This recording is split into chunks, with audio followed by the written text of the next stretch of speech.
Fala turma, sejam bem-vindos a mais um Capita Cast. Não se esqueçam de se inscrever aí no nosso canal, no nosso Instagram também, @CapitaCast. Curtam, compartilhem com seus amigos, familiares e venham aqui aprender com as experiências aí dos nossos convidados, tá certo? No dia de hoje, trouxemos aqui uma convidada, uma mulher empoderada, Laís Cavalcante, do ramo do jornalismo. E tenho certeza que ela vai passar a experiência dessa profissão que é, eu diria, todos os dias sofre aí, né? Com a discussão política, com a discussão da economia, com a discussão de diversos fatores aí, inclusive aquela discussão da liberdade de imprensa, né? Então, ela vai passar essa experiência e dar uma dica aí para todo mundo que tá querendo também se enveredar por essa carreira. Então, aí seja bem-vinda, tá certo? Eu queria que você se apresentasse e contasse aí um pouco da sua história, como foi que você chegou até os dias de hoje, mas também contar um pouco dessa sua experiência da Laís criança, como é que foi essa escolha da profissão, né? Como foi que você se apaixonou por isso e adotou isso para sua vida. Bom, Jorge, obrigada pelo convite. É realmente uma honra estar aqui com você, batendo esse papo e trazendo tantos assuntos importantes. Acho que o jornalismo e a imprensa nunca estiveram tanto em pauta como Verdade. nos últimos tempos e a gente precisa discutir e reforçar a importância dessa profissão e do jornalismo como um todo, da imprensa como um todo, né, esse quarto poder, como a gente chama, Verdade. enfim, que é tão necessário para a vida numa democracia e para a vida em sociedade. Bom, eu sou Laís Cavalcante, 33 anos, completo 34 daqui a alguns dias. Já tá quase. Quase, quase. Sou jornalista há mais de 10 anos, formada pela Unijorge. Tenho basicamente, assim, nesses mais de 10 anos de jornalismo, a experiência em televisão, mas já passei por todas as áreas que o jornalismo permite a gente passar, Legal. da assessoria de comunicação, a parte de mídia mesmo, de produção de conteúdo para sites, até chegar de fato na televisão, começando pela TVE, que foi uma casa, uma escola para mim durante 8 anos. Isso porque eu entrei na TVE muito novinha, ainda como Uhum. estagiária. Na verdade, eu digo que o meu curso no jornalismo, o meu percurso no jornalismo, ele foi muito orgânico desde a escolha. Meu pai brinca e diz que a minha primeira opção no vestibular, na época do vestibular, a primeira opção foi jornalismo, a segunda foi jornalismo, a terceira foi Não jornalismo. tinha outro jeito, né? Não tinha outro jeito, não me pergunte por quê. Não me pergunte se, assim, não sei lhe dizer se houve alguma influência de alguém. Acredito que não, porque na minha família não tem outros jornalistas, eu sou a Uhum. única jornalista da família. Mas eu acredito que em algum momento da vida escolar houve essa virada de chave, sabe? Uhum. De me interessar pela profissão. E assim fui. E a gente se encanta pelo jornalismo a partir do olhar dos professores. Tive excelentes professores durante a faculdade e assim tenho uma gratidão imensa por todos eles, porque eles que vão despertando na gente, né, Perfeito. essa paixão pela Com profissão. certeza. E assim a minha vida profissional no jornalismo começou ainda na faculdade, ainda como estagiária. Fui estagiária da Baia Turcia, um estágio também que me trouxe muitos amigos pessoais até hoje, né? Pessoas muito próximas a mim. E de lá já caí na televisão.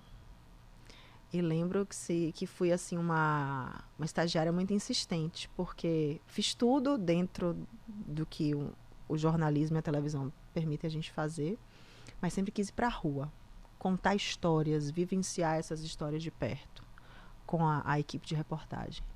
E ainda como estagiária comecei, né, a parte de reportagem, e me sinto repórter hoje, amanhã e sempre, independente de onde eu esteja, o que eu esteja fazendo. E a partir daí fiquei um bom tempo na TVE até formar. Enquanto formada, né, saí e voltei. E passei pela TV Bandeirantes, um curto período, assim, mas um período muito importante dessa transição, porque você sair de uma TV estatal para uma TV comercial, né, fazendo reportagem, é um salto, é algo muito diferente. E muda toda a vivência, a rotina, todo, né? Tudo, tudo, tudo, todos os assuntos que a gente cobre, assim, costumam ser bem distintos, né, de uma TV pública para uma TV comercial. E aí a Record me chama, ainda em 2006, isso mesmo, 2006, foi quando eu entrei na TV Record. E também lá entrei como repórter, né, fiquei na reportagem por um bom tempo, depois aí a gente começa assim, a ser colocada para substituir apresentadores e tudo, até o momento em que, de fato, virei uma âncora, uma apresentadora de jornal, até janeiro do ano passado, desse ano, quando houve o fim do jornal que eu apresentava e o meu desligamento, enfim, coisas do fins de ciclos. Sim. Da vida e da profissão. E quanto a isso, é algo que eu lido muito bem desde que tudo aconteceu, porque a gente sabe que as coisas é do mercado, é da profissão. E na televisão, eu não sei se você pode me corrigir, mas eu vejo que isso acontece muito, né? Vai terminar um programa, X vai entrar outro, vamos trocar, vamos mudar de horário, vamos, né? Exatamente. A gente vê muito isso acontecer. Isso é comum nas emissoras e com os jornalistas também, isso é muito, muito comum. Mas foram quase 7 anos de casa, e uma casa que me abraçou e me ensinou muito. Então eu não tenho, assim, o que dizer a não ser agradecer, né, pelas oportunidades que tive. Acho que eu tenho isso como lema de vida. Eu acho que tudo que a gente passa, sejam experiências boas ou ruins, fazem a gente crescer de alguma forma, e a gente tem que entender isso. Se a gente entende, a gente sabe como gerir a nossa vida e gerir as crises que a nossa vida sempre vai ter. Né? Não existe vida perfeita, né? Por mais que as pessoas insistam no mundo de hoje a postarem suas vidas perfeitas que não existem. As redes sociais, nesse sentido, né? Tem a parte boa e a parte ruim, tem que saber filtrar, né? Exatamente. Eu sou uma pessoa que sempre tive muito presente nas redes sociais, sempre gostei, mas como algo orgânico mesmo. Acho interessante você dividir coisas boas, você questionar, né? É um espaço mesmo de questionamento. As pessoas também precisam ter essa noção em relação às redes sociais. Hoje a visão de muita gente em relação às redes sociais ela é muito distorcida. Então as pessoas acham que o que se apresenta ali é a imagem real da vida das pessoas. E a gente não pode transformar a nossa vida, pautar a nossa vida em cima daquilo. Mas eu sempre gostei de usar esse espaço, e uso esse espaço mesmo como plataforma de comunicação com as pessoas e dividir o que eu estou fazendo naquele momento e até inspirar algumas pessoas. Enfim, tem muita gente que me segue porque gosta de alguma forma daquele conteúdo, do que vê, e eu acho que isso é bacana. A gente ser esse tipo de referência, mas de forma orgânica, sabe? Assim, de um jeito que não é forçado, que saudável, não é... né? Saudável. Inspirar as pessoas de forma positiva, né? E nas redes sociais também tem isso, a questão até do feedback, né? A gente consegue, o feedback ele é bem automático, né?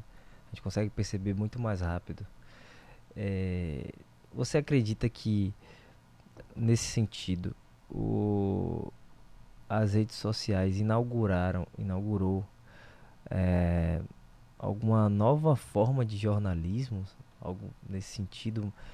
Mudou algo? Influenciou de alguma maneira nessa profissão?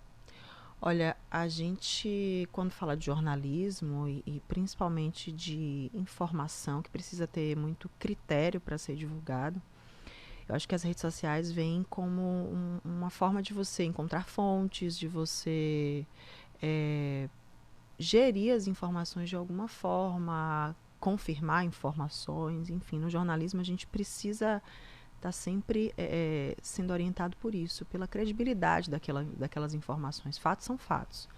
Mas a gente precisa estar o tempo todo apurando todos eles, verificando a credibilidade de quem está falando sobre tal assunto, buscando referências, buscando personagens mesmo da vida real. A gente, para fazer jornalismo, a gente tem que estar sempre preocupado nisso, sempre estar pautado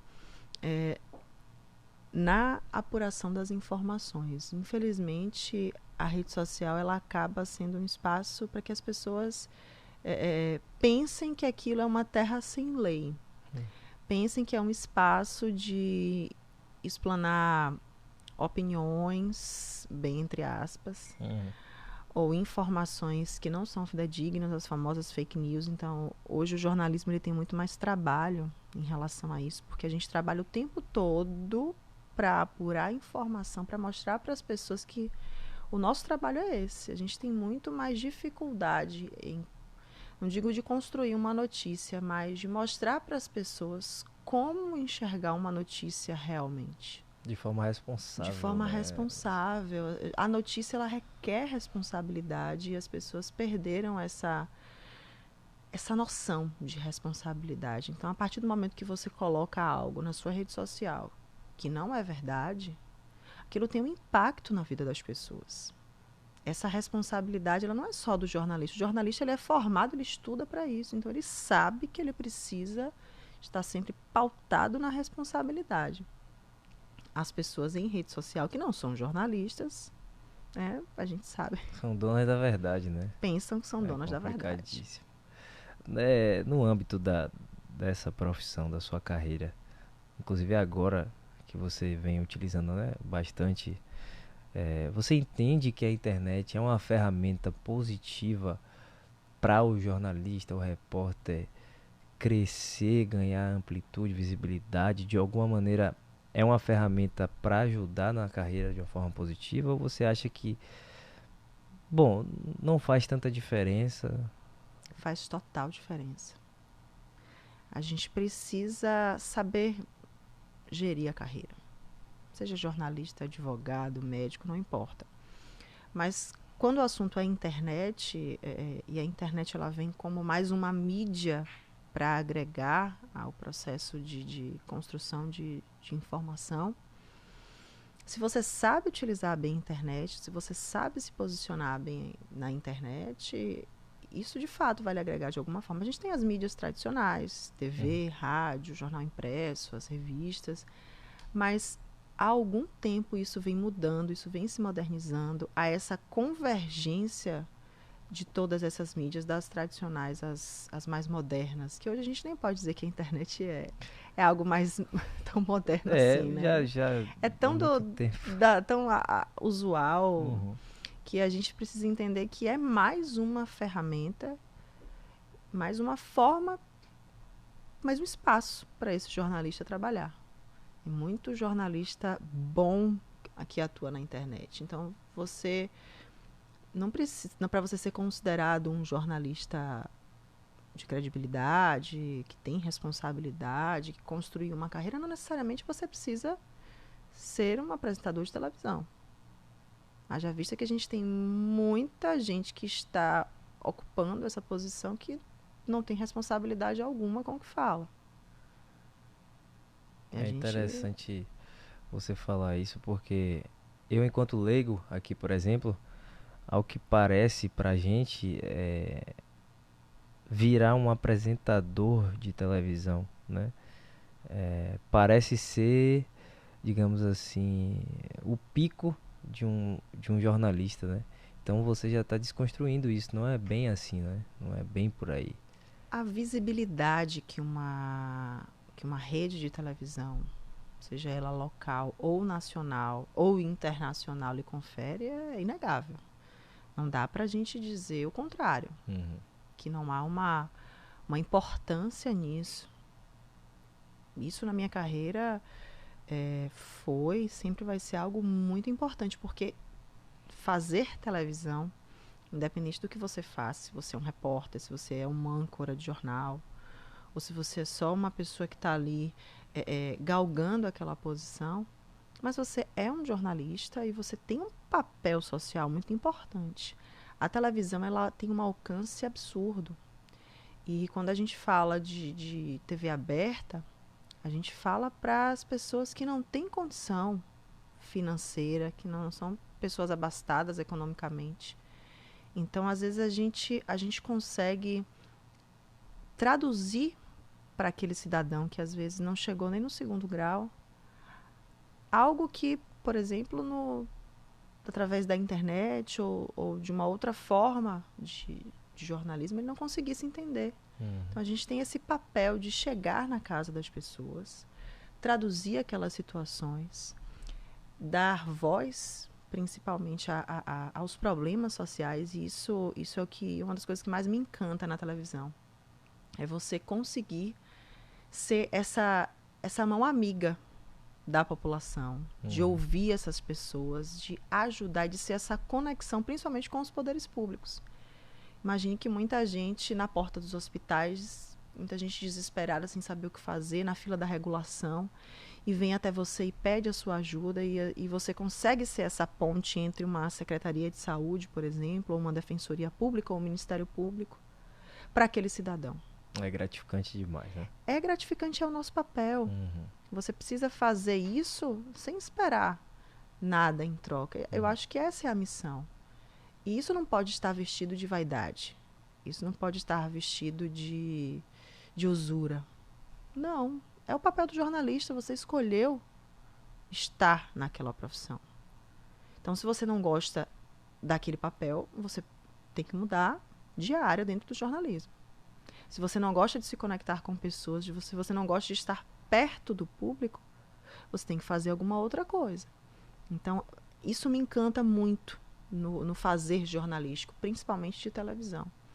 Então, a gente precisa entender o papel de cada mídia, digamos assim, nessa relação com a audiência, com as pessoas. A TV tem um papel muito importante e precisa se modernizar muito para conseguir conectar outros públicos. Porque, veja, a TV aberta, ela conecta a um determinado tipo de público. Então, a sua linguagem acaba sendo direcionada para aquele tipo de público. Mas a forma de fazer TV, hoje em dia, não necessariamente está dentro daquele quadradinho que a gente conhece, ou daquela estrutura. Ela pode ser feita de casa. Então, a pandemia também mostrou muito isso. Verdade. Quantas coberturas e quantos colegas trabalharam em home office. Sim. E transmitiram Até também. pouco tempo continuam aparecendo, né? Dentro de casa, ali no escritório, né? Passando a notícia, né? Exatamente. Então, é possível você fazer TV de uma outra forma. Então, isso também abre um leque fantástico para os profissionais. Para que a gente comece a sair da caixinha, pensar fora dela e ver que é possível fazer jornalismo, fazer comunicação de outras formas. Com outro tipo de linguagem, pensando não necessariamente nos fatos, mas pensando no conteúdo. Conteúdo que não se esgote. Por exemplo, um podcast como esse. Ele não se esgota. Ele não envelhece. Sim, verdade. É importante essa sua pontuação. Ainda nessa parte de, digamos, da gestão da sua carreira, né? Como foi que você lidou? Eu digo você porque a gente viu que foi a imprensa de uma forma geral. Mas de uns tempos para trás, a imprensa, a mídia, sofreu muita, né? Sofreu muita pressão, muita porrada da política, de alguns políticos específicos. E até pouco tempo atrás a gente continua vendo aí, né? Uma certa, até uma falta de educação mesmo, de trato, né? Com alguns jornalistas específicos, enfim. Como foi que vocês estão lidando, né, na verdade, com isso? Olha, de uns tempos para cá, toda essa violência, porque isso é violência, toda essa violência preocupa muito.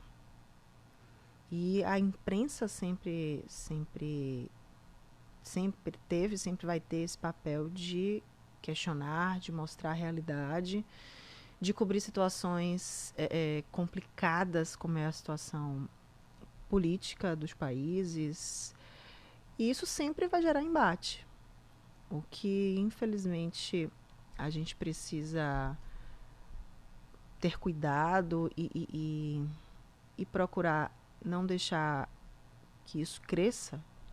E, lógico, isso aí a lei e a própria justiça, né, estão ali sempre de olho nisso. Essa questão da violência contra os jornalistas, essa, esse crescimento das fake news, isso atrapalha muito. Não é só a vida do jornalista, não é só o fazer jornalístico, é a nossa vida, a minha vida, a sua vida. Uhum. Quando a gente tem uma notícia falsa circulando, aquilo ali já trouxe um prejuízo, já trouxe um problema que até você conseguir resolver, desconstruir. Quer dizer, hoje em dia a gente tem muito mais trabalho mostrando para as pessoas o que é falso e o que é verdadeiro, o que é ciência e o que é achismo, Complicado. do que debatendo temas importantes. Gastando energia com coisas que não deveriam ter atenção, né? Exatamente. O jornalista poderia estar fazendo outras coisas dentro da comunicação, dentro do noticiário, trazendo discussões importantes, mostrando para a população que ela precisa pensar a vida dela para além do confirma na urna, por exemplo, já que a gente está falando de política, porque o papel do cidadão não se esgota no momento em que ele dá o voto, pelo contrário, está só começando. As pessoas não param para pensar e às vezes não querem parar para raciocinar. A quem interessa toda essa deseducação de um povo? A quem interessa? Uhum. Então, se você não pensa sobre isso, e você começa a ter um povo emburrecido, ignorante, violento, é claro que o jornalista, que a imprensa que está ali fazendo o papel dela, independente de linhas editoriais, sempre vai existir. Mas o bacana de termos várias fontes de informação, grandes redes, grandes mídias de credibilidade, é a possibilidade de você ler de tudo, assistir de tudo e escolher. Beber de várias fontes, né? Exatamente. E saber filtrar. E saber filtrar e saber verificar o que é que está sendo dito. Não adianta dizer, não, mas o jornalista tem que ser imparcial. Não existe imparcialidade no jornalismo. Existem fatos, e quando a gente trata de um fato, a gente traz as fontes. Fontes oficiais, governos, saúde, médicos, lei, advogados, juízes. Existem pessoas que são referência nesses assuntos, é por isso que o jornalismo usa essas pessoas, para que elas estejam ali falando com propriedade sobre o assunto. Uma base que sustente a notícia, né? O jornalista ele é um mero condutor do processo, apurador de informações. Tem opinião? Tem opinião. Mas a opinião, ela tem um momento certo para ser colocada. Então, eu posso ter a minha opinião, mas eu não sou dona da verdade. Perfeito. É isso que a gente precisa mostrar às pessoas. E eu acho que tudo perpassa por educação, não tem jeito. É o caminho, né? Sempre, eu acho que esse... Sempre foi e sempre será o caminho, a educação e o diálogo. Nessa sua caminhada, Laís, com relação à TV pública, né?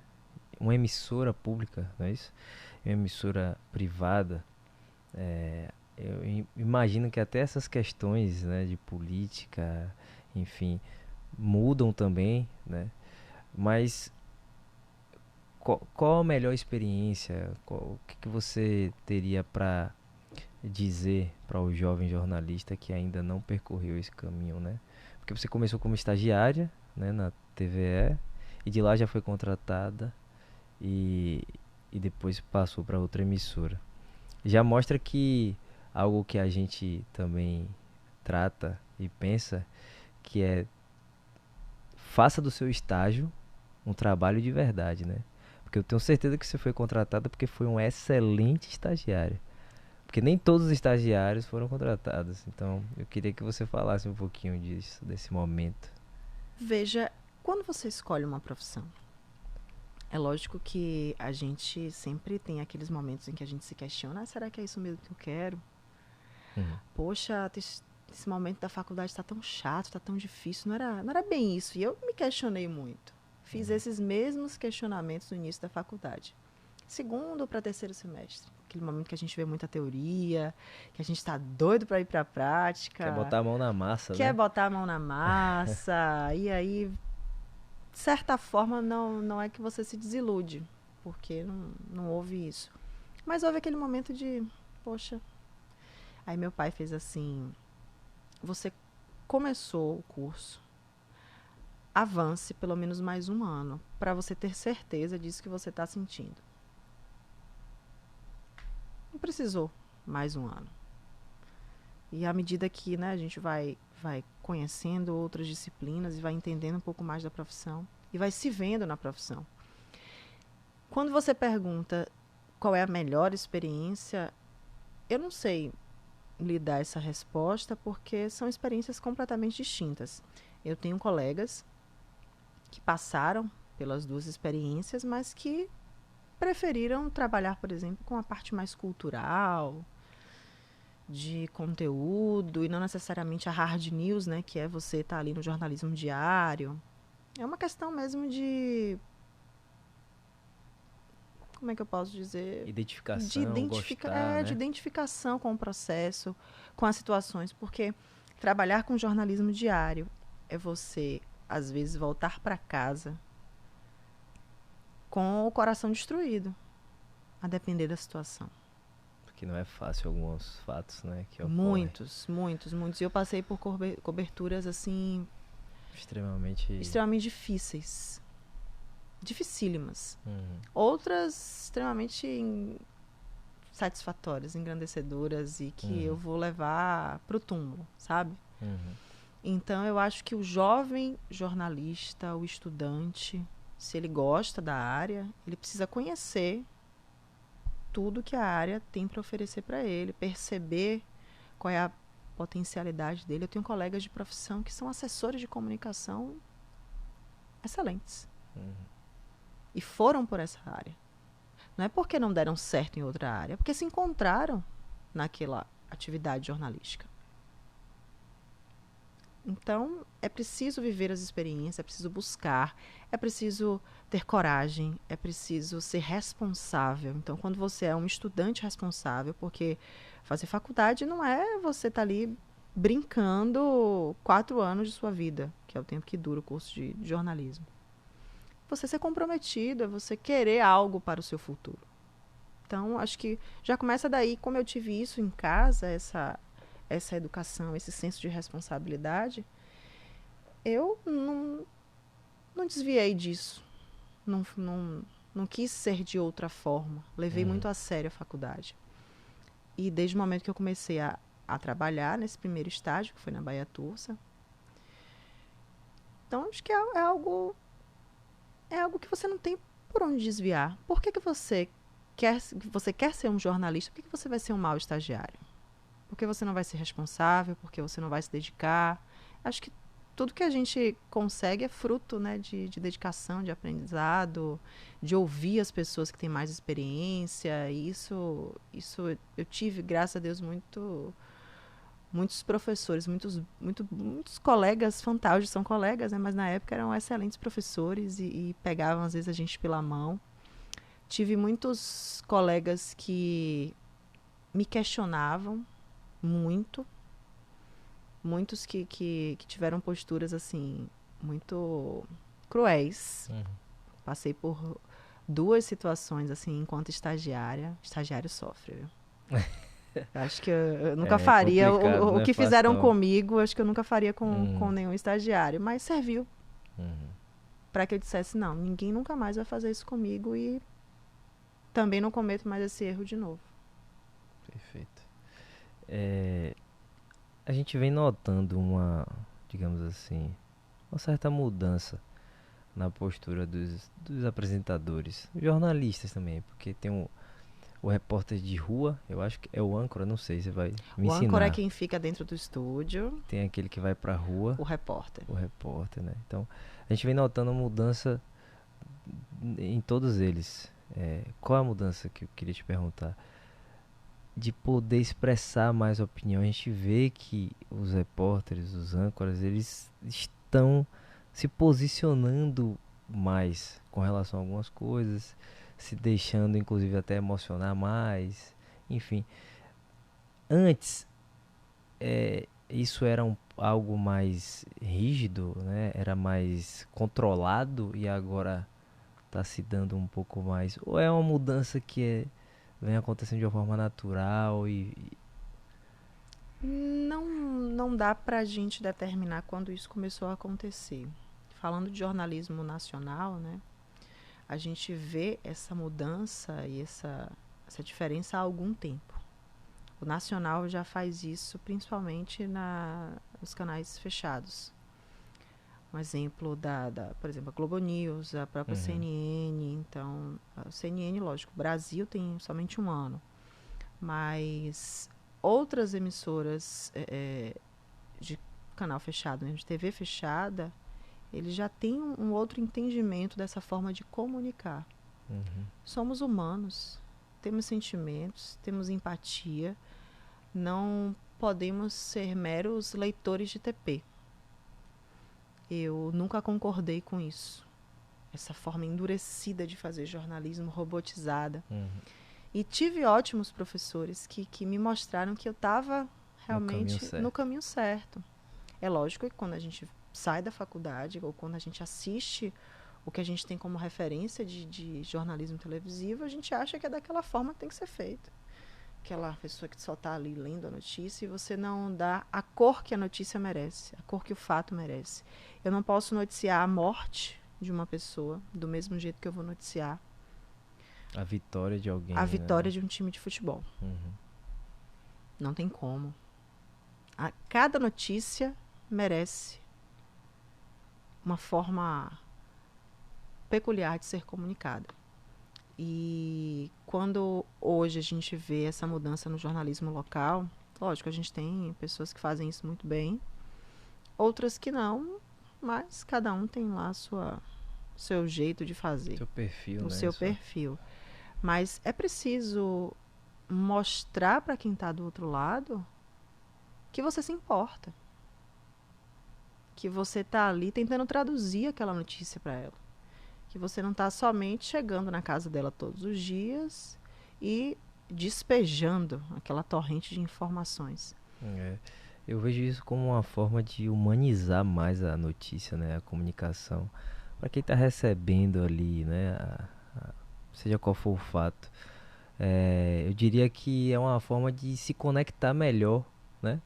Com sua audiência ali, né? Com as pessoas. Cada jornalista, cada apresentador de televisão tem uma personalidade. A gente não consegue camuflar essa personalidade por completo. A gente não é um personagem que quando entra no estúdio se transforma. É lógico, você precisa ter uma postura diante daquele perfil e aí você impõe o que você tem dentro de você. Você põe para fora o que você tem dentro de você. E imagine, a pandemia, a gente vai usar a pandemia como exemplo, acho que Acho que a por vida a vida inteira, né? inteira, né? Mas eu já tive situações na época que eu estava na TV, principalmente no auge, assim, não digo nem no auge, porque eu não sei se a gente saiu dele, mas naquele momento bem difícil em que a gente passou meses com as coisas fechadas, com os leitos quase que na lotação máxima e a gente não tinha outra notícia para dar. O noticiário era esse. Todos os dias de manhã, de tarde, de noite. Não tinha como fugir. Eu um dia saí de casa para dar um plantão de sábado, um programa de 2 horas. E eu não sabia o que é que eu ia fazer. Porque de segunda a sexta eram as mesmas informações, as mesmas notícias, a coisa não mudava, a gente não via perspectiva. Eu moro em Lauro de Freitas, a emissora na Federação. Eu chorei o caminho inteiro, de desespero. Imagina. Porque eu dizia, nossa, eu entro na casa das pessoas todos os dias e o programa de sábado é um programa longo em que tudo pode acontecer e que você conversa muito mais com a pessoa que está ali do outro lado lhe assistindo, e você está aqui no celular e você interage, recebe o WhatsApp, rede social. Eu dizia, meu Deus, eu preciso levar algo diferente para essas pessoas, eu preciso trazer outra notícia, trazer de uma outra forma a notícia para essas pessoas. Dá uma maneira das pessoas respirarem um pouco, porque tá complicado, né? Que respiro que você pode dar para as pessoas? Assim, foram momentos muito difíceis e eu tô falando do meu ponto de vista, de coisas que eu passei, e eu sei que os colegas também passaram por situações ainda mais difíceis, principalmente os repórteres de todas as emissoras, em toda a cidade que tenha um colega jornalista, de você ter que ir para a porta de hospital fazer cobertura, de você ter que conversar com as pessoas. Aí você não sabe se você encosta, se você dá a Ainda tava mão. daquele jeito, né? E aí, como é que faz? Sabe? Então, assim, para quem trabalha na rua, para quem lida com as pessoas, para quem vê o desespero dos familiares ali com uma pessoa internada, é lógico que a gente tem esses processos, essas situações, essas histórias, a gente sempre vai ter a vida inteira, mas se tratando de pandemia, foi algo realmente aterrorizante.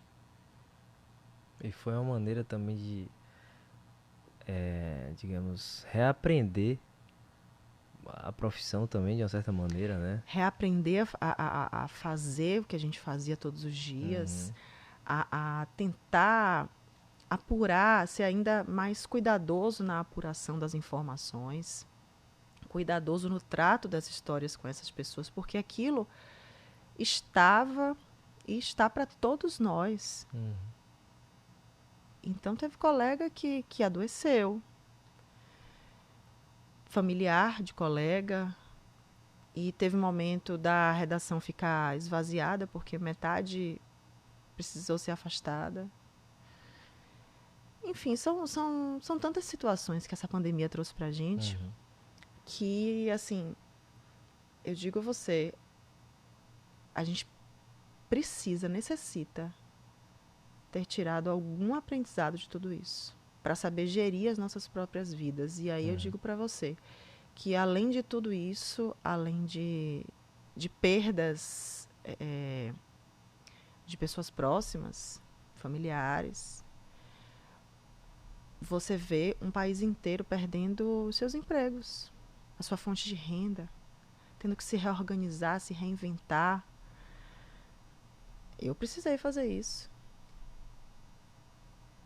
É você saber que tudo pode mudar o tempo todo e você tem que estar pronto, com os pés firmes no chão, Preparado, né? preparado. E o empreendedorismo tá aí também para isso, né? Acho que nessa fase da pandemia muita gente teve que se reinventar, né? Que é como você pontuou bem.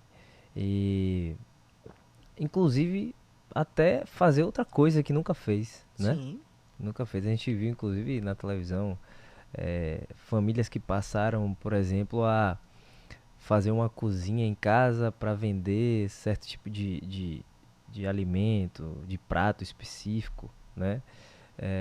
Enfim, tiveram que se adaptar da maneira que foi possível. Eu achei bacana, teve uma reportagem que a família utilizou do auxílio emergencial para investir justamente nessa parte de comida fit e tal. Achei fantástico. Enquanto alguns estavam gastando dinheiro, né, que eu não digo que está errado, mas claro, tinha que sustentar ali, pagar as contas, comer, né? Mas essa família soube reverter isso, foi uma reportagem muito bacana, soube reverter isso em uma nova fonte de renda, inclusive maior do que está sendo, né? É porque a gente é criado a escolher uma profissão e achar que essa profissão ela tem que ser a mesma a vida inteira. E que sinônimo de sucesso é você formar, ter um emprego que você vai se aposentar lá com um cacetinho na mão e vai ter os seus filhos, a sua família, e aquilo é sinônimo de sucesso. É sinônimo de sucesso para muita gente, para muitas gerações. Mas as coisas vêm mudando e vêm mudando numa velocidade que, se você não se adapta, você é engolido, ou você se frustra, ou você acha que você é um péssimo profissional e que você é um injustiçado. A gente precisa desconstruir muitos conceitos, muitas ideias do que é sucesso. O sucesso sempre está atrelado à condição financeira, a status, a um bom emprego, enfim, a Estabilidade. estabilidade, a tanta coisa. Mas a gente vive uma era de que nada é estável. Na verdade, nada nunca foi estável, mas agora ainda mais. Então, sinônimo de sucesso, hoje eu consigo perceber de uma forma muito diferente. Se eu disser a você que eu não chorei, não me revoltei, não me desesperei em algum momento da minha vida, eu vou estar mentindo. Então, ter a possibilidade de reaprender o que é sucesso é fantástico. E quando você fala de uma outra profissão, aí a gente se descobre. O empreendedorismo, na minha casa, é algo que parece que está no DNA. Porque meu pai é empreendedor. Junto com minha mãe, construíram, assim, né, conseguiram dar conta da família ao longo dessas 3 últimas décadas. Então, o empreendedorismo, ele tem dessas coisas. É aquilo que você falou, a gente é empreendedor a vida inteira, inclusive dentro da nossa casa. Então, meu pai sempre me deu todas essas lições de empreendedorismo sem me dar uma aula, sem saber, só sendo e fazendo o que ele faz. De ter que recomeçar algumas vezes na vida dele, de mostrar pra gente o que realmente importa, e não é condição financeira. É você poder deitar a sua cabeça no travesseiro e ter a tranquilidade de ser quem você é e de ser uma pessoa idônea e ter ali a certeza de que você está lutando pelo que você acredita. E me descobri também numa outra área, numa outra profissão. Também na área de culinária, sendo até um pouco autodidata, estudando por conta própria. E fui também empreender nessa área. Então, sinônimo de sucesso não pode ser aquela coisa que ensinaram pra gente ao longo de tantas gerações, de que você só pode ser uma coisa na vida e que, se você desviar e resolver recomeçar, você não teve sucesso? Como assim você não teve sucesso? Engessar esse conceito de uma forma muito superficial, né? A questão do sucesso. E há pouco eu também estava falando sobre isso. Os jovens de hoje, por exemplo, o jornalista que está saindo da faculdade, ele vê um apresentador de televisão e fala: vou chegar ali, vou ser aquele apresentador, vou ter aquela vida. Só que ele quer isso pra ontem, né? Então, assim, o que Laís viveu foi como estagiária, depois foi contratada, foi pra outra emissora, depois mudou de emissora, depois foi pra outra, veio a pandemia, acabou o programa, se reinventou, foi pra internet. Quer dizer, quer encurtar esse caminho, tirar todas as dores e só ter a cereja do bolo, né? Muitas vezes eu tenho certeza que alguém pode já ter te perguntado que é da área ou não. Mas, Laís, e aí? Você tá agora na Record, né? Na época que você estava. E aí, como é que é isso? Conte de uma forma, como se você fosse passar uma fórmula mágica. Eu cheguei aqui assim, assim, assim. Faça esse caminho que você vai chegar lá. Pois é. Não é? Por várias vezes eu achei que, na época, né, antes de me tornar apresentadora e tudo, por várias vezes eu achei, não, vai ser agora. É agora. Na vida tem disso, às vezes a gente acha, não, tem que ser agora porque eu quero que seja agora.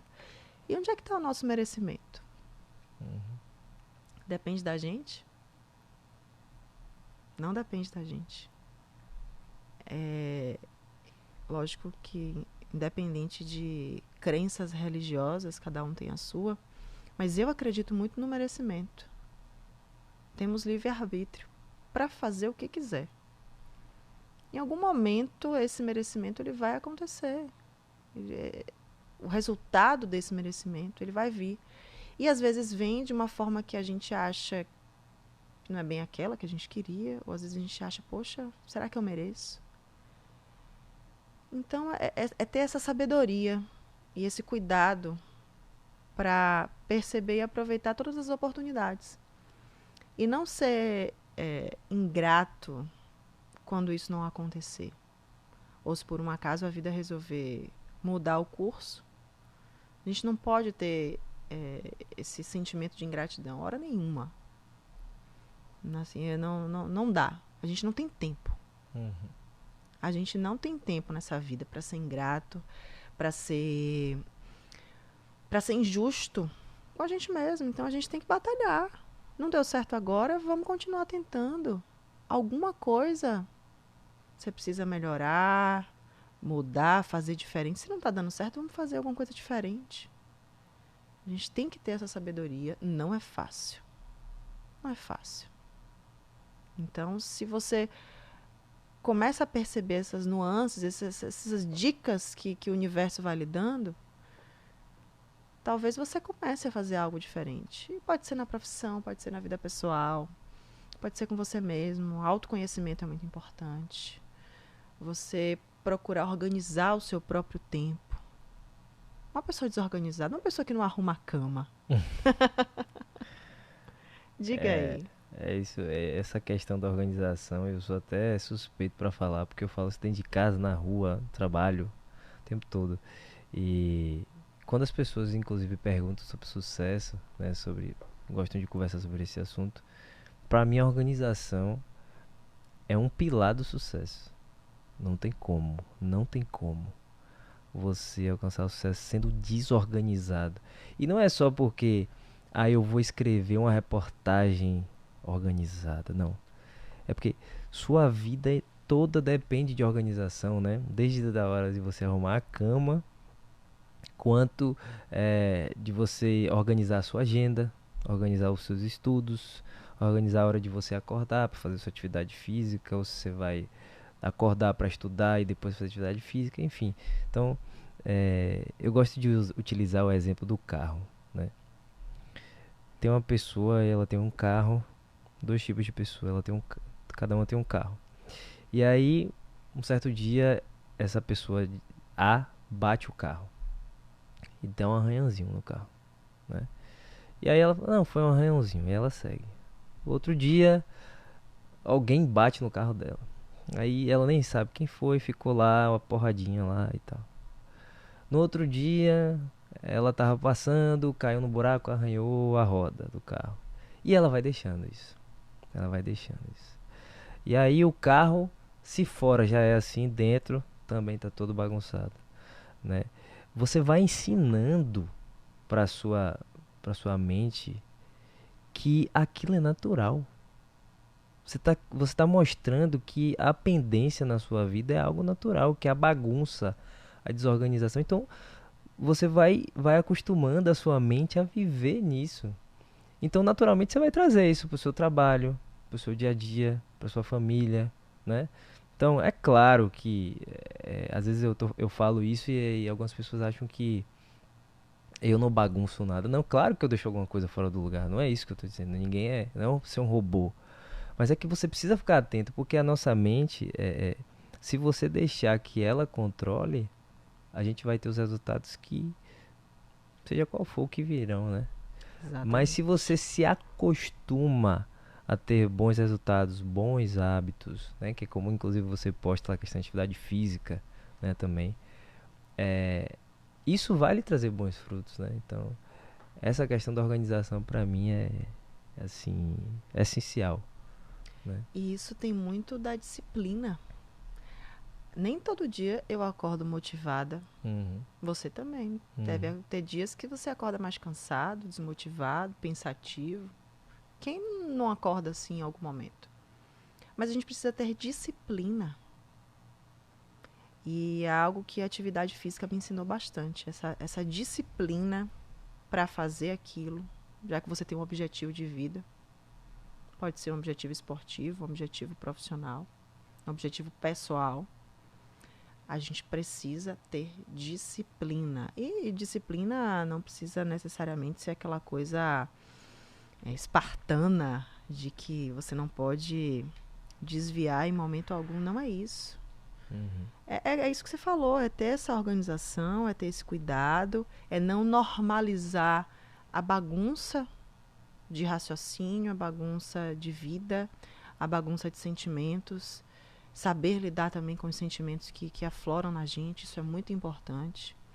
Outra coisa que me ajudou, apesar de ser jornalista, apesar de comunicar, falar de sentimentos, pôr para fora, nunca foi fácil para mim. Então, a partir do momento que eu virei essa chave, estou virando ainda, porque nunca é uma chave fácil de você virar, você começa a ver que você pode lidar com sentimentos, pode pôr para fora, pode dizer não. As pessoas têm muita dificuldade em dizer não quero, não vou. Isso também vai criando processos muito difíceis na nossa vida. E aí, quando você vai para o lado da profissão, para o lado do empreendedorismo, para empreender e organizar a sua própria vida, se você não sabe estabelecer tudo isso, esses limites, esse não que precisa ser dito, essa organização que precisa existir, aí fica complicado. Uhum. É isso que você falou. As pessoas acham que sinônimo de sucesso é um caminho em linha reta, que você traça e você vai. Muito pelo contrário, né? Muito pelo contrário, vão ter pedras, buracos, chuva, desertos, muita gente. E assim, e também você não pode deixar essas pessoas lhe pararem. Eu ainda era estudante, estagiária, e ouvi de uma pessoa que já era profissional e dizer assim: você tem certeza que você quer ser isso? Que você quer ser repórter? Escrevendo isso? Desse jeito? Isso tá horrível. Você... Então, se eu parasse naquilo, lógico que aquilo me abalou pela inexperiência de vida. Claro, natural. Mas se eu tivesse parado ali, Se abraçado com aquilo ali, né? se eu tivesse me abraçado com aquela pedra de energia ruim, de negatividade, até de frustrações alheias, porque não eram as minhas frustrações, eu não tinha seguido em frente. Então, às vezes, a gente tem que deixar algumas bagagens, alguns pesos que não são nossos. E aí é fruto da criação, de algumas vivências, de relacionamentos, coisas que às vezes a gente traz junto com a gente, que se a gente carrega isso a vida inteira, se a gente leva isso, a gente não avança. Perfeito. E aí vem a questão da maturidade também, e vem a questão de você escutar quem já passou pelo caminho, que inclusive é um dos nossos um dos nossos objetivos, mas o nosso maior propósito aqui também no podcast é isso, né? Que você escute quem já passou pelo caminho, Sim. para que você não necessariamente precisa cair naquele buraco, você precisa aprender sobre ele, mas não cair nele, né? Então isso é muito importante. Nessa toada, Laís, eu queria que você falasse um pouco como foi essa sua experiência aí da pandemia, entre sair aí da emissora, como é que foi que você percorreu, se reinventou e deu seguimento, né, à sua vida pessoal e profissional. Olha, eu tive uma rede de apoio muito importante, que se chama família. Pessoas que estavam ali no momento, né? Que me ajudaram e que, enfim, enxugaram lágrimas e ouviram lamentos e revolta, entre aspas, mas enfim, todo aquele processo que a gente passa, Sim. que a gente tem que passar. Isso me ajudou muito, porque me fez entender que eu precisava dar tempo ao tempo, respeitar o que eu estava sentindo naquele momento, respeitar o meu momento e perceber as coisas por uma outra ótica. Nessa época eu já tinha uma sociedade, digamos, com uma outra pessoa na área também de culinária, mas que era uma área totalmente distinta do que eu faço hoje. E disse, bom, enquanto eu não organizo a minha vida como jornalista, né, como comunicóloga, enfim, enquanto eu não percebo como é que o mercado vai operar, o que é que eu vou fazer, se eu vou empreender, enquanto as coisas, né, não se acalmam, vou tocar. E aí, isso não dá certo. Por diversos motivos, que não convém citar, a tal da sociedade, né, deixa de existir. Só que, em paralelo a isso, por conta dessa... Enfim, eu não sei se eu posso chamar de talento, de vocação, já dentro da culinária, mas aliada muito à questão da saúde, e por processos pessoais, por exemplo, eu não posso comer glúten. Então, na minha cozinha, Entendi. eu já não fazia nada com glúten. Eu gosto muito de cozinhar.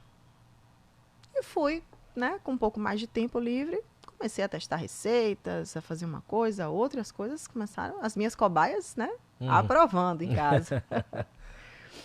E aí aquilo foi, e aí junto com meu marido, a gente começou a pensar, e rapaz, isso aí pode virar o jogo, pode virar negócio. E ele é um empreendedor nato.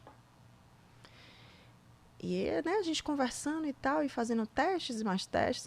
Ele tá aqui ao vivo, inclusive, né? Não assistindo ao vivo. E aí a gente conversando muito, chegamos a uma ideia, a um conceito.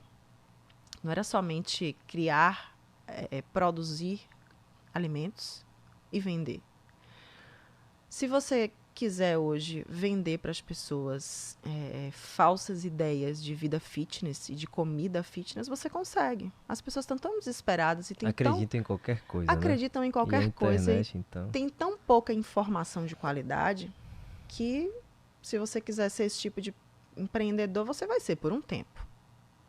Mas você consegue ser, infelizmente. E aí virou negócio. E a gente inicialmente organizou ele, que também me ajudou a criar esse conceito, parte de marca e tudo. Enfim, a gente tá junto, né, nesse empreendimento. E a coisa vira negócio. E vai, né, assim, aos poucos tem alcançado o público que precisa ser alcançado. Então, o conceito é incluir. É uma cozinha inclusiva. Legal. A gente tem muita gente que sofre de restrições alimentares, ou que não sabem, ou que atrelam a restrição alimentar a alimentos ruins, sem gosto, coisas caras, inclusive. Mas não é bem assim. E por trabalhar com informação, eu acho justo passar para o público que eu atendo a informação correta. Fantástico, já aliou aí a sua... E com o nutricionista, porque ele também é nutricionista, ainda tem esse detalhe. Bacana. Então, se eu passo para as pessoas a informação correta do que elas estão consumindo, eu já cumpri o meu papel. E vai ter uma consequência automática, né, no negócio também, né? Exatamente. Vai passar uma segurança para quem está comprando, de que de fato está, digamos, adquirindo aquele produto que ela realmente precisa, o que ela, né? Agora eu tive que aprender a empreender. É difícil. Empreender não é fácil, é aquilo que você falou, da organização. Então eu tive que ter uma outra organização de vida, de rotina. É muito legal você fazer seu próprio horário, muito bacana, mas você faz o seu próprio horário e você também é o seu setor de planejamento, marketing, logística, cobrança, produção, vendas, fornecedor, entregas.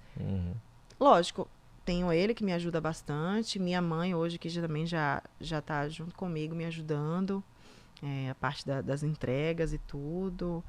Então, você ser o seu próprio chefe tem o ônus e tem o bônus. Com certeza. Então, não pensem que, por exemplo, ser jornalista ou ser âncora de um jornal só tem bônus. Tem feriado, dia santo, aniversário, aniversário de pai, de mãe, de marido. Tudo isso, esqueça. Faz parte da sua rotina como estar ali todos os dias. Isso também é escolha de vida. E empreender vai por esse lado também. É trabalhar os finais de semana. É saber que se você não acordar e não colocar a sua energia naquilo, aquilo não vai avançar. Então, se você quer empreender, você tem uma boa ideia, você tem um negócio com potencial, um público bacana que você sabe que você consegue atender, vá. Mas vá consciente que você tem que estudar, se especializar, estar antenado, ser coerente no que você faz, estar atento à concorrência, estudar marketing, economia, tudo que tem a ver com o seu negócio. É isso. E tem uma coisa aí, principalmente nesse negócio que você criou também, que é aprender a lidar com gente, né? Com pessoas. Porque todos os dias vai ter alguma... Ou com seu fornecedor, quer dizer, com seu fornecedor, mas com a pessoa que você está comprando algum produto para colocar no alimento. Você tem um problema, um atraso. Ou com o seu cliente ali que você está vendendo. Alguém vai achar algo, outro vai achar outra coisa. Um vai opinar de um jeito, outro vai opinar de outro. É extremamente difícil lidar com isso, né? Eu sei porque eu também tenho um negócio voltado para essa área e é muito difícil, porque a gente não consegue agradar a todos o tempo todo, né? É verdade.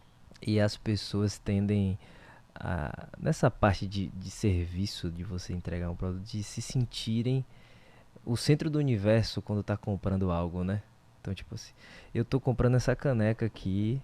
Olha, não gostei desse traço branco aqui. Eu queria que fosse assim. Você fala, não, mas ó, presta atenção, tem que ser branco porque o fundo é preto. Funciona dessa maneira para imprimir. Ela quer que o gosto dela, né, o desejo dela sempre não tem condições. Então, também é uma parte extremamente complicada, né? Conte aí, É difícil. não é? Eu sempre lidei com as pessoas de uma outra forma, sobre um outro ponto de vista, fazendo reportagem e na comunicação como um todo. Além da Merenda Fit, que é a empresa que eu criei, além do jornalismo, na verdade, ainda, né, na época da TV, eu já fazia assessoria de 2 empresas, a parte de comunicação, Sim, de sim. redes sociais e tudo.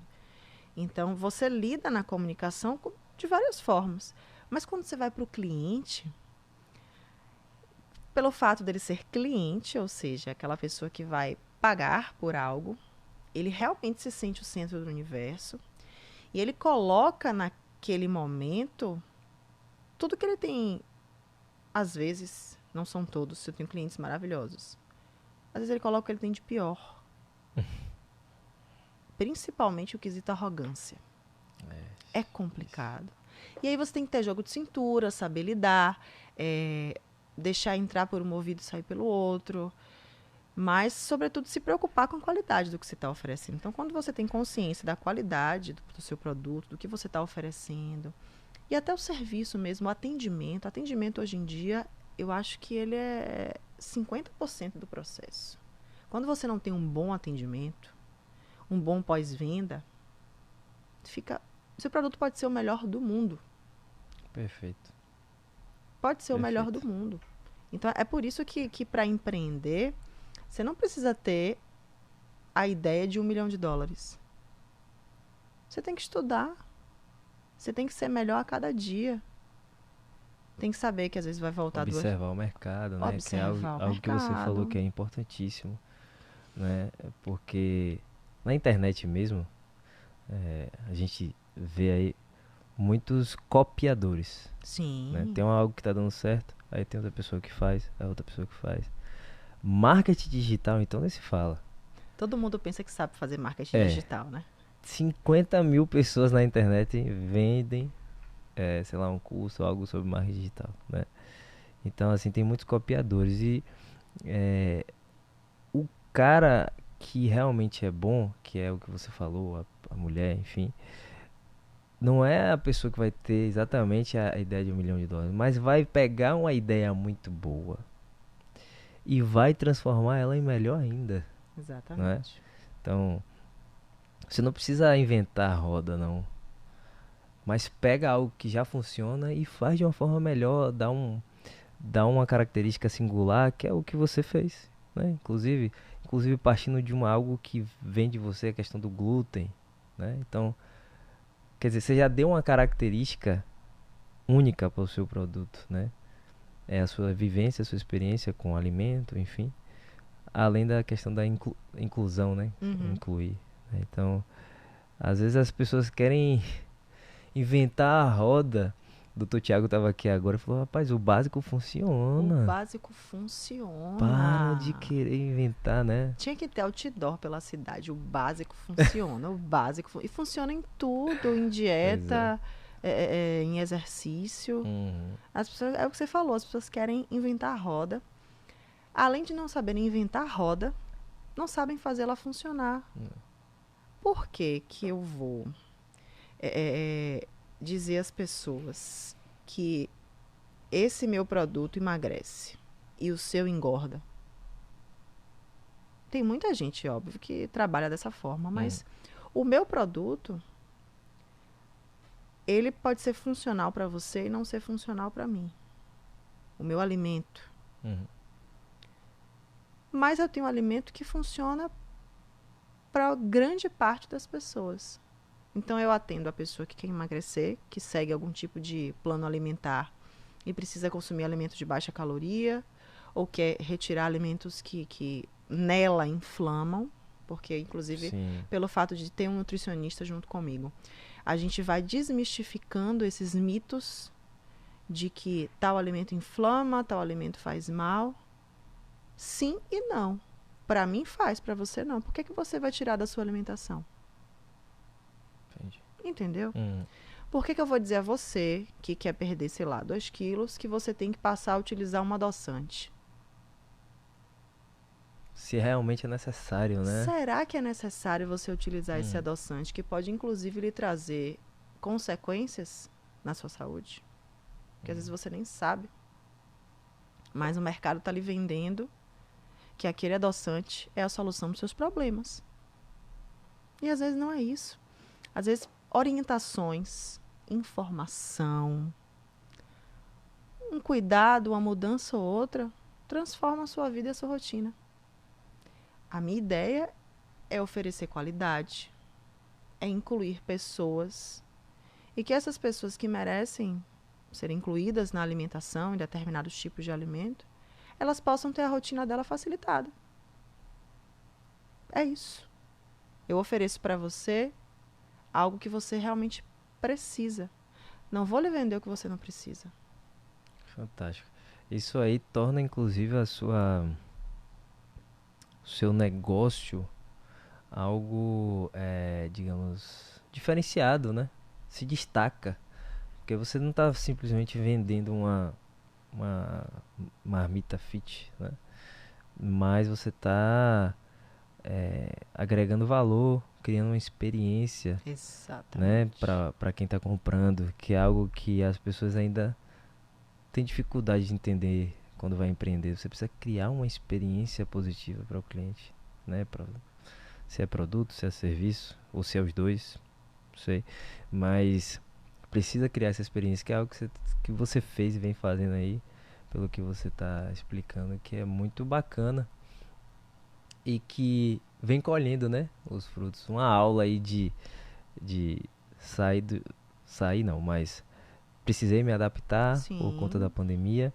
Comecei a empreender, estou enveredando por esse caminho. Inclusive estou usando o jornalismo aqui também como fonte como uma forma, experiência de me comunicar, usando da internet também, do Instagram ali, né, dessa maneira. Então, uma aula completa aqui de aprender a empreender E sigo e aprendendo, a viu? se adaptar, né? Sigo aprendendo porque todo dia é uma coisa nova. É, né? Todo dia é algo que lhe desafia. O mercado lhe desafia o tempo inteiro. Seja o mercado do jornalismo, o mercado do empreendedorismo. Então, a gente precisa estar o tempo todo atenta. E, lógico, lugar de fala. Enquanto mulher, a gente tem sempre um peso a mais para carregar. Por ser mulher de fato e por ter tantas outras coisas que vêm junto com a nossa vida. A própria maternidade, a família, a vida. Nunca é simples fazer isso enquanto mulher. Nunca Sociedade é simples. desde sempre, né? Nunca Carrega. é simples. Nunca é simples. Se fosse simples, eu seria um homem. Essa foi boa. Mas não é simples, não é simples. A mulher está sempre com outras coisas atreladas a ela, a vida dela, a expectativas que são criadas em cima dela, em cima de uma família que você constrói. Então nunca é só isso. Eu nunca vou só empreender, eu nunca vou chegar na minha empresa. Chegar na minha empresa, porque é interessante, a minha empresa funciona na minha casa. Então, no espaço em que eu entro e digo, agora eu estou dentro da minha empresa. Dentro da minha empresa. Ó, gente, estou indo trabalhar. Mas é isso mesmo, o raciocínio é esse. Porque você cria aquele ambiente, aquele seu momento, o seu lugar. Isso é fantástico. Isso eu gosto, né? Eu me adaptei muito fácil. Eu gosto de estar naquele meu ambiente. Em que eu tenho que cuidar, eu tenho que ter a responsabilidade, tudo, enfim. Então, não é só isso, não é só acordar, fazer a minha atividade física, independente do horário, trabalhar, voltar para casa e acabou. Não. Uma mulher está sempre atrelada a outras coisas. A casa, a família, o relacionamento, os filhos que virão no futuro. Quando os filhos vierem, eu vou chegar a trabalhar, seja na minha empresa ou em outro lugar, entrar e sair, vou esquecer que eu tenho filho? Não é simples. Não é simples. O mundo moderno, que vem se transformando e desconstruindo conceitos, ainda é muito complicado e muito difícil, muito cheio de pesos para essa mulher que decide empreender, que decide sair da caixinha, que decide pegar esse outro caminho, construir seu próprio caminho, seu próprio império, digamos assim. É tudo assim que você precisa estar o tempo todo se empoderando, vigiando, né? Vigiando, dizendo para o mundo, olha, eu tô aqui. Eu tô aqui. É importantíssimo você pontuar isso. Eu queria que, pra gente fechar, acho que essa parte da questão da mulher foi importantíssima você pontuar. Mas eu queria que você deixasse um conselho, enquanto mulher, inclusive, que eu acho que é muito importante nesse espaço aqui também. Um conselho de continuidade, de força, de perseverança para qualquer mulher que queira empreender, que queira crescer, independente da sua carreira, da sua profissão. Você passou por essa experiência aí. Então eu queria que você deixasse essa frase, ainda que seja somente de apoio, né, de força. Em relação a empreender, a criar seu próprio negócio, sendo mulher, ela precisa pensar que pôr algum negócio para frente, ter ali aquela ideia, por mais que ela ache que seja simples, aquilo tem um poder absurdamente transformador na vida dela. De geração de renda, de independência, de confiança, de construção de confiança dela nela mesma. Isso é importantíssimo, dela entender que ela é capaz. E que se por algum motivo aquele negócio não der certo, tá tudo bem, ela pode recomeçar. E a gente, enquanto mulher, precisa entender isso. Que não somos fracassadas quando as coisas não dão certo. Relacionamentos, profissão, negócios, não somos. Porque isso não é cobrado da mesma forma de um homem como é cobrado de uma mulher. Então, sejamos empoderadas o suficiente para entender que todo mundo pode e merece recomeçar e se reconstruir e se desconstruir, porque hoje além de narrativa, a outra palavra da vez é desconstrução. A gente tem que desconstruir conceitos, crenças limitantes de gerações para homens e mulheres, para que a gente consiga chegar a esse lugar de equidade, de salários equiparados, de número de homens e mulheres nos ambientes de trabalho equivalentes, de que a mulher ela não vai ser julgada ou desrespeitada pela roupa que ela usa, pela forma como ela anda, pelo fato dela querer ou não querer ter filhos. É sobre tudo isso que a gente precisa o tempo todo estar falando, discutindo, e batendo, e mostrando, e buscando espaço para que a sociedade simplesmente entenda e normalize. Acho que toda mulher precisa ter esse momento de pensar sobre esses processos de desconstrução, ainda que eles mereçam começar dentro de casa, na criação dos meninos, das meninas. Lógico que as meninas hoje em dia são criadas muito mais empoderadas e desconstruídas do que nós fomos há um tempo atrás.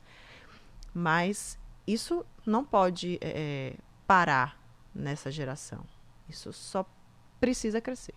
Acho que esse é o recado, porque vale para a mulher que quer empreender, que quer ter o seu próprio negócio, que quer aprender, que quer entender de todas as nuances de um negócio, mas vale para a vida. Nós não acordamos, empreendemos e dormimos, a gente vive, a gente trabalha para viver, para aproveitar a vida de alguma forma, para dizer, não, eu vou tirar férias por 10 dias, tenho condição, vou parar a minha empresa aqui 10 dias, ou vou delegar para alguém. É para isso que a gente está aqui vivendo, é para ter todo esse aprendizado. Excelente, viu, Laís? Parabéns aí pela sua colocação e pela pessoa que você se tornou, né? E vem aí, inclusive, se redescobrindo, se adaptando, vencendo enquanto mulher, principalmente. Esse é um assunto que a gente precisa falar, é importante, cada vez mais, né? Então, parabéns aí por tudo e pelo empreendedorismo aí também, tá certo? Eu queria que você deixasse o seu Instagram pra galera te seguir lá, passar, dar uma olhada, ver aí até a questão também do seu negócio, né? Então deixa aí seu arroba. É facinho, é @merendafitbahia. Merenda Fit Bahia. Isso. E eu então, através do meu, Laís L. Cavalcante, tem lá também o arroba do Merenda Fit. Tem lá as publicações, enfim, formas de encontrar não faltam. Não faltam, é só acessar. Show de bola, show de bola. Muito feliz por ter você aqui, tá certo? Seja sempre bem-vinda. Desejo ainda mais sucesso aí nessa sua nova empreitada, tá bom? Eu que agradeço, uma honra participar. Eu acho que esse tipo de forma de comunicar o podcast demorou para estourar aqui no Brasil. E eu acho que agora não tem... Um caminho sem volta. Não, um caminho sem volta, e é preciso mesmo trazer essa nova forma de comunicar. Não é tão nova assim, né? Porque a gente já conhece podcast há um tempo, mas as pessoas precisam conhecer mais, ouvir mais, porque conteúdo de qualidade como o de vocês não falta. E é isso aí, é dar voz, né? Através aqui do radinho para todo mundo. Obrigada. Valeu, grande abraço, viu? Galera, muito obrigado aí por escutar mais esse episódio. Não deixem de seguir aí nossa jornalista, nossa empreendedora Laís Cavalcante, tá certo? E não se esqueça de deixar seu comentário, compartilhar, curtir, se inscrever no nosso canal, tá certo? Forte abraço aí pra vocês e até a próxima.